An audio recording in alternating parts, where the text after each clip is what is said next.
चला काय आहे की रमाई घरकुल योजना एससी समाजासाठी, बुद्धिस्ट समाजासाठी हे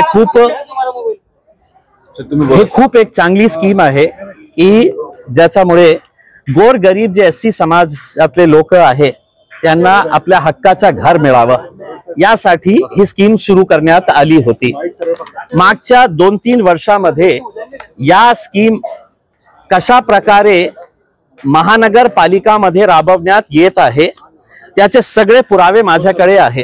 कोट्यवधी रुपये कशा प्रकारे त्याची लूट होत आहे, जे गोरगरीब एससी समाजातले, बुद्धिस्ट समाजातले लोकांना जे पैसा मिळाला पाहिजे घर बांधण्यासाठी, ते एजंट्स आणि महानगरपालिकेचे काही अधिकारी आणि कर्मचारी हे संगनमत करून कशा प्रकारे बोगस फाइल्सच्या आधारावर हे पैसा त्या एजंट्सच्या अकाउंटवर ट्रान्सफर करत आहे। याचा सविस्तर जे डिटेल्स आहे मी घेतलेले आहे। माझ्याकडे खूप सारे पुरावे आहे आणि मी आज अधिकाऱ्यांना सांगितलं की मी तुम्हाला लिस्ट देणार की कशा प्रकारे बोगस अकाउंट्सवर हे पैसा ट्रान्सफर करण्यात आलेला आहे। याच्यामध्ये एजंट्स कोण आहे तर एजंट्स याच समाजाचे जे आपल्याला स्वतःला मोठे मोठे पुढारी म्हणणारे लोक आहे, जे आपल्याला स्वतःला पार्टीचे खूप आपले समाजाचे नेते म्हणणारे लोक आहे, हेच एजंट झालेले आहे। माझी अपेक्षा हे आहे की हे गोरगरीब लोकांना त्यांना हक्काचा घर आयुष्यामध्ये मिळणार नाही जोपर्यंत अशा प्रकारचे एजंट्स, दलाल आणि महानगरपालिकाचे काही अधिकारी आणि कर्मचारी याच्यामध्ये सामील आहे।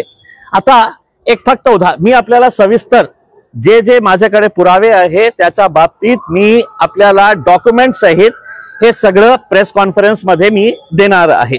फक्त तुम्हाला एक उदाहरण सांगतो की जेव्हा हे आपल्याला फाइल्स तयार करण्यात येतं की कोण कोण बेनिफिशरीज आहे, कुणाला हे पैसे मिळायला पाहिजे, त्याच्यासाठी महानगरपालिकाने एक टेंडर काढलं की आपल्याला एक एजन्सी मार्फत हे सगळं करायचं आहे। ते एजन्सी नेमणुकीसाठी टेंडर काढण्यात आले। टेंडर होता 25 लाख रुपयाचा हे सगळं काम करण्यासाठी।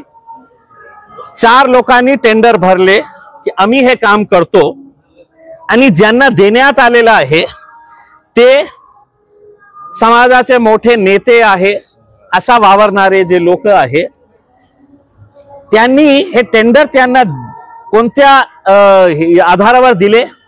जगात पूर्ण जगामध्ये असा उदाहरण असणार आहे की 90% बिलो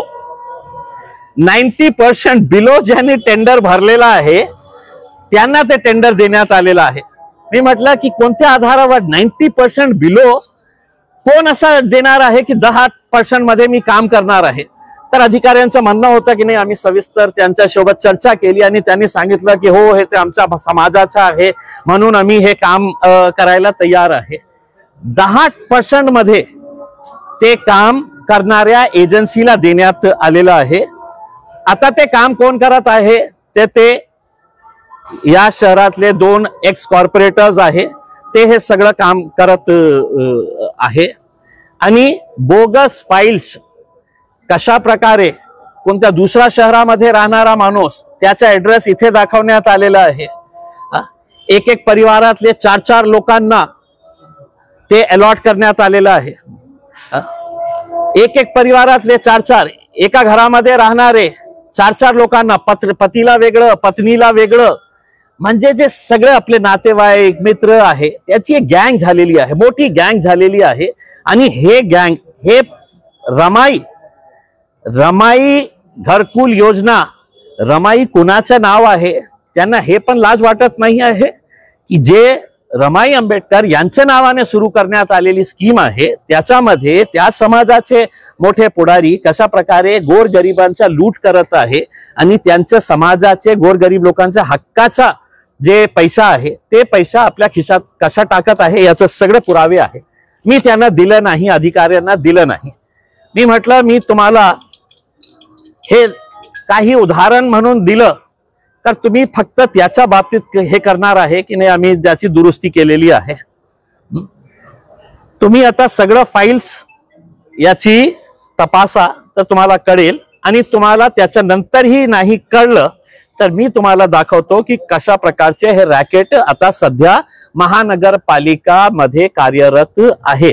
सगळ्यांचा पैसे ठरलेले आहे की महानगरपालिकाच्या या अधिकाऱ्याला इतके टक्के द्यायचे आहे, या इंजिनियरला इतके टक्के द्यायचे आहे, आणि काही नेते मंडळी जे आहे त्यांचा सगळ्यांचा हिशोब ठरलेला आहे. तुम्ही एक फक्त उदाहरण म्हणून हे घ्या की 2.5 लाख, आता माझ्याकडे असे डॉक्युमेंट्स आहे की एका नेत्यांनी 500 फाईल्स तयार केलेले आहे बोगस. 500 फाईल्स इंटू 250 म्हणजे 2.5 लाख रुपये मल्टिप्लाय करा किती होतं. तर असे किती गोरगरीब लोकांचे हक्काचे पैसे तुम्ही आपल्या खिशात टाकत आहे, आणि कशा प्रकारे हे सगळं नियमांचं उल्लंघन झालेलं आहे. मी काही त्यांच्याकडून माहिती मागितलेली आहे, बहुतेक 1-2 दिवसामध्ये ते मला लिखित मध्ये देतील, आणि त्याच्यानंतर मी आपल्याला हे सगळे पुरावे देणार आहे. तुम्ही आरोप केला आहे की 2 नगरसेवक हे सर्व कंत्राट 2 नाही आहेत.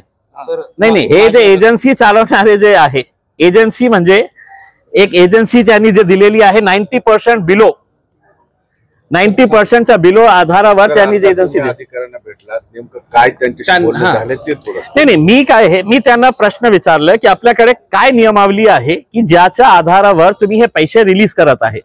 ऑलरेडी त्यांनी पहिला टप्पा जे आहे ते रिलीज केलेला आहे.